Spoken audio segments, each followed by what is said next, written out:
এবার ভারতের হামলায় পাকিস্তানের মাসুদ আজহারের পরিবারের ১০ সদস্য নিহত হওয়ার খবর। প্রিয় দর্শক, বিস্তারিত জানার আগে যারা এই চ্যানেলটি এখন পর্যন্ত সাবস্ক্রাইব করেনি, প্লিজ চ্যানেলটি সাবস্ক্রাইব করে আমার চ্যানেলের পাশে থাকবেন। পাকিস্তানের বাহাওয়ালপুরের সুবহানাল্লাহ মসজিদে ভারতের হামলায় মাওলানা মাসুদ আজহারের পরিবারের ১০ সদস্য নিহত ও ৪ জন ঘনিষ্ঠ সহযোগী নিহত হওয়ার খবর পাওয়া গেছে।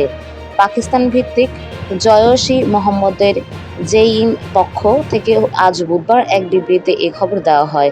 মাওলানা মাসুদ আজহার সংগঠনটির প্রধান জাতিসংঘ মাসুদ আজহারকে সন্ত্রাসী হিসেবে তালিকাভুক্ত করেছে। বিবৃতিতে বলা হয়েছে, নিহত ব্যক্তিদের মধ্যে তার মাসুদ আজহারের বড় বোন, বড় বোনের স্বামী, ভাতিজা ও ভাতিজার স্ত্রী, ভাতিজি এবং পরিবারের ৫ শিশু রয়েছে। এই বিষয়ে ভারত বা পাকিস্তানের কর্তৃপক্ষ এখন পর্যন্ত কোনো মন্তব্য করেনি বলে জানিয়েছেন রয়টার্স। ভারত নিয়ন্ত্রিত জম্মু ও কাশ্মীরের পুলওয়ামায় ২০১৯ সালের ফেব্রুয়ারিতে এক হামলায় ৪০ জন সিআরপিএফ জওয়ান নিহত হন। এই ঘটনায় হওয়া এক মামলার অভিযোগপত্রে ভারতের জাতীয় তদন্তকারী সংস্থা এনআইএ দাবি করেছিল, জয়শ-ই-মোহাম্মদের প্রধান মাওলানা মাসুদ আজহার ও তার ভাই আব্দুর রউফ আসগর ওই নাশকতা চালান।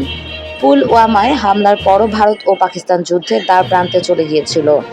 জেইএম-এর বিবৃতিতে আরও বলা হয়েছে, হামলায় মাসুদ আজহারের ৩ ঘনিষ্ঠ সহযোগী এবং তাদের একজনের মা নিহত হয়েছেন। প্রিয় দর্শক, এরকম প্রতিনিয়ত নতুন খবর পেতে আমাদের চ্যানেলটি প্লিজ সাবস্ক্রাইব করে পাশে থাকবেন। আর কে কোন জায়গা থেকে ভিডিওটি দেখছেন তা কমেন্ট বক্সে অবশ্যই লিখে জানাবেন। আল্লাহ হাফেজ।